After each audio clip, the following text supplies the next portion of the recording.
Baik, Assalamualaikum warahmatullahi wabarakatuh. Di sini kelompok kami akan memaparkan hasil tugas besar kami.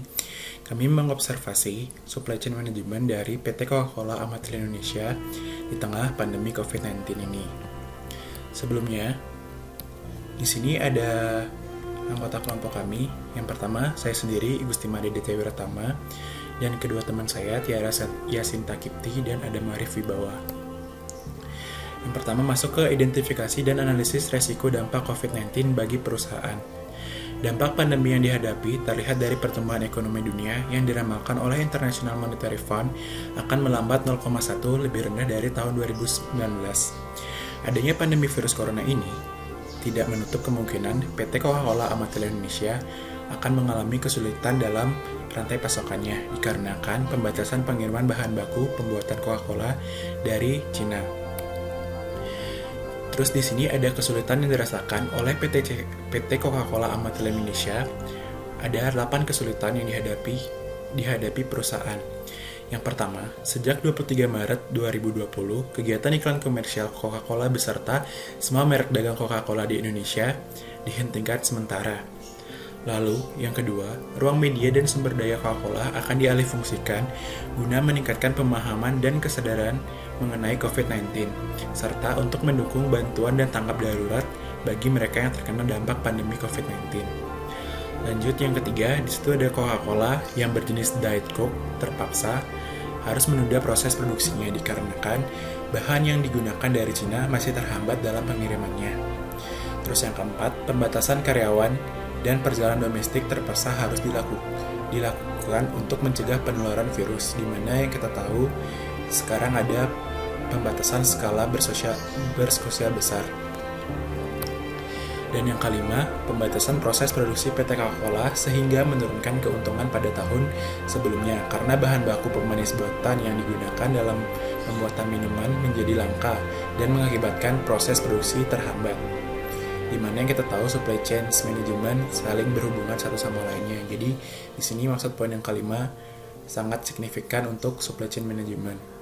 Lanjut untuk yang keenam, di tengah pandemi yang sedang terjadi, perilaku membeli konsumen menjadi tidak teratur dan berubah-ubah sehingga perusahaan akan sulit untuk meramalkan permintaan pelanggan.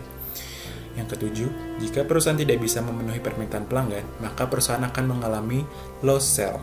Dan yang kedelapan, mitra perusahaan PT Coca-Cola yaitu KFC sendiri yang baru-baru ini sempat digantikan oleh Pepsi, menutup gerainya di Indonesia dengan hal itu dapat mengganggu proses pemasaran produk minuman tersebut. Identifikasi mitigasi risiko yang dapat dilakukan oleh perusahaan. Pada upaya pemberlakuan WFA dalam pencegahan penyebaran virus corona di Indonesia ini, setiap instansi pemerintahan, lembaga, ataupun perusahaan tentu memikirkan strategi agar setiap pegawai yang menjalankan kebijakan tersebut dapat tetap kerja secara optimal. Tahapan strategi yang dapat dilakukan oleh PT Coca-Cola Amatil Indonesia dan berkaitan dengan proses operasional perusahaan dan manajemen risiko keamanan rantai pasok untuk meminimalisir dampak virus corona terhadap proses kelangsungan bisnis adalah tahapan persiapan dan perencanaan.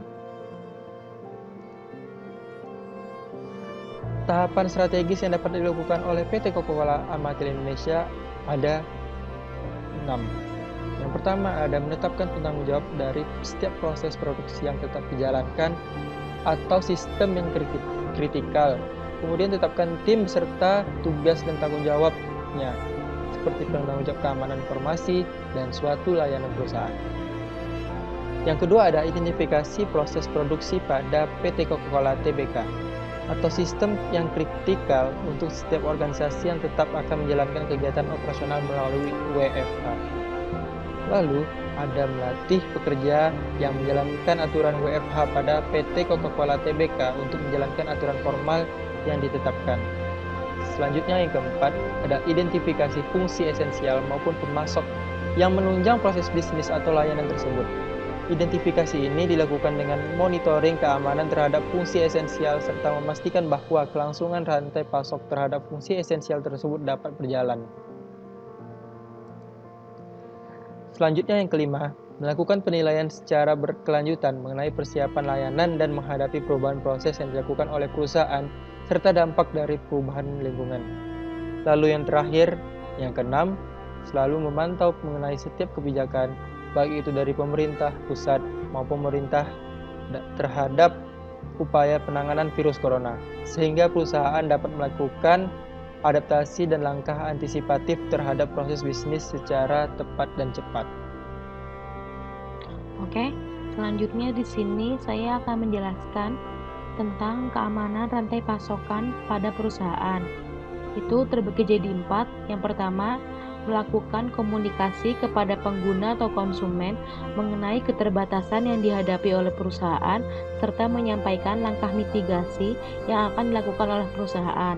Yang kedua, melakukan identifikasi potensi penyedia atau pemasok lain yang dapat mendukung proses operasional bisnis dan layanan perusahaan ketika terjadi gangguan. Yang ketiga, melakukan komunikasi dengan pihak penyedia atau pemasok yang digunakan oleh perusahaan yang mungkin dihadapi dalam kondisi terburuk akibat pandemi virus corona. Yang keempat, melakukan penilaian mengenai rantai pemasok yang berkaitan dengan proses produksi atau layanan organisasi yang berkaitan dengan kemungkinan dampak dan gangguan akibat keterlambatan pengiriman, pasokan atau logistik, serta keterlambatan proses manufaktur akibat pandemi global virus corona. Usulan kepada pemerintah dari sudut pandang pelaku usaha. Yang pertama itu, pemerintah menerapkan manajemen krisis. Yang kedua, adanya pemberian jaminan kepada pelaku usaha. Yang ketiga, penundaan pembayaran pajak. Yang keempat, keringanan pembayaran atau subsidi listrik bagi industri yang terdampak.